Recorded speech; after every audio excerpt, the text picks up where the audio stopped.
ఆవేదన చెందొద్దు, బాధ చెందొద్దు, పట్టించుకోవటం లేదు. దేవుడు సైతం కూడా ఎన్నిసార్లు ప్రార్థించినా వినడం లేదు.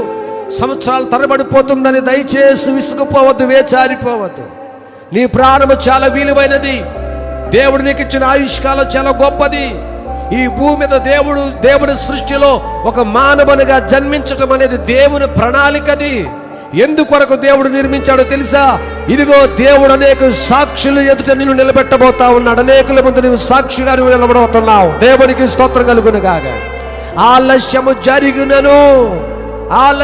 జరిగిన తప్పక దేవుడు జరిగించాను.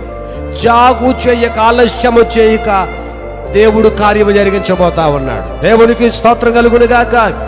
భక్తులు సైతం విసుకుపోయారు, అలాగని విసుకుపోవద్దు. నీవు భక్తులు సైతం ఇదే ప్రశ్నలు వేసుకున్నారు. వాళ్ళ ప్రశ్నలన్నిటికీ దేవుడు సమాధానములు ఇచ్చాడు. నీ ప్రశ్నలు కూడా సమాధానం దొరకబోతా ఉంది.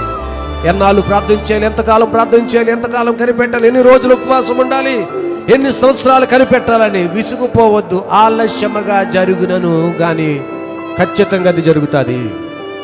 ఒకవేళ లేట్ అయినా కానీ దానిని ప్రభు జరిగించబోతా.